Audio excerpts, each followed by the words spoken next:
If you want to solve a problem in your business that's become particularly tricky, you need to be taking in a ton of data so that your unique mind, your unique worldview, your unique life, having grown up the way that you grew up, the way that your brain is wired, all of it, you will come up with ideas that nobody else is going to come up with. This isn't us at Impact Theory being in a bubble. There is a whole world of hyper-successful entrepreneurs for whom it's not enough to have made a ton of cash. They really want to do something.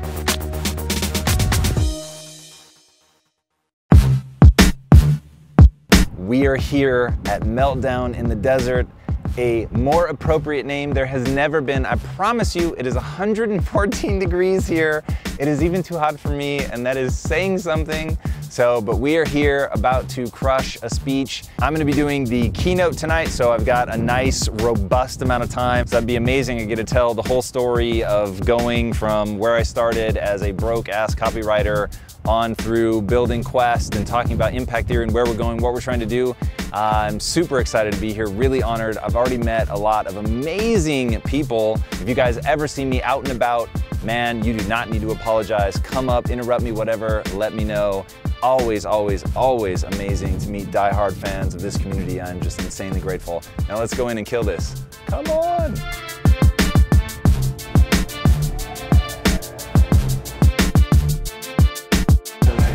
Yeah, let's do it. Let's get crazy. My thing is wherever it's useful for your audience. I want to know, how many born entrepreneurs do we have in the crowd? I am not a born entrepreneur. I am the kid that kept his head down, did as little work as possible, and avoided punishment at all costs. That's how I came up. And so my viewpoint on the world is you can become anything you want. Like, don't worry about what your innate talents are. Man, you're lucky if your innate talent is also the thing that you love. That's fantastic.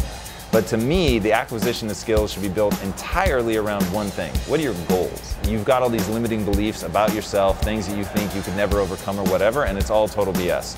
And once you realize you can do anything you set your mind to, but like in the Matrix, you've got to jack in, you've got to get that data, you've got to learn your Kung Fu. So what is your Kung Fu? My Kung Fu is business. I knew that I was going to have to learn business in order to control the resources, in order to control my art. And then how do you jack in and learn at that incredible rate like they do in the movie? And for me, the answer was books.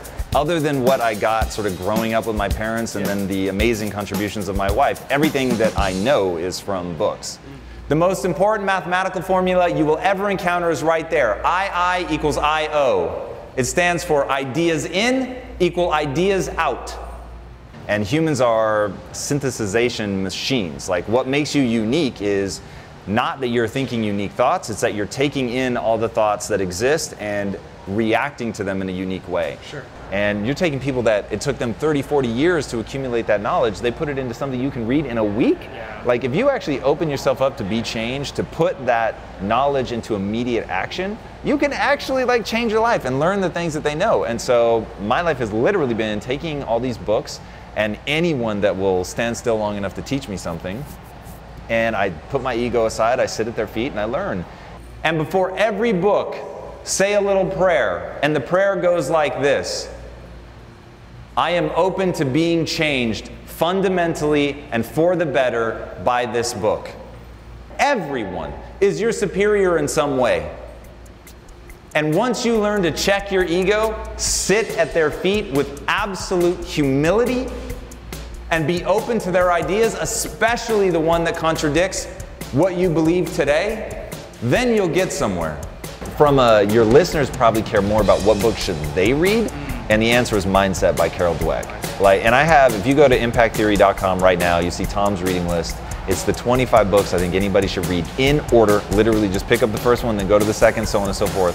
And if you read those books with a willingness to be changed, like actually open yourself up to that information totally changing the way that you think and approach the world, by the time you finish book 25, you will be a radically different human being.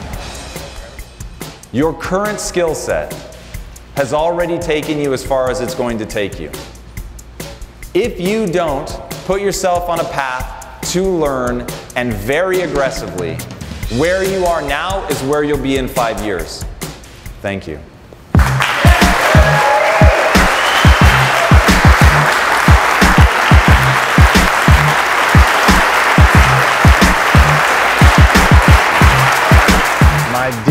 Impactivist. Thank you guys so much for joining me on this trip here. The talk went really well. This ended up just being an amazing event, largely because the people that put it on have their heart so in the right place and are really trying to help people do something incredible. So it was very, very much an honor to be here, especially on one of the hottest days of the year. And now, finally, the very long journey that I have been on that started 2 weeks ago is finally coming to a close, and I get to go back home to Impact House and see everybody and keep moving this thing forward. But thank you guys so much for being a part of this community. And now, you don't have to go home, but you can't stay here. So, peace out.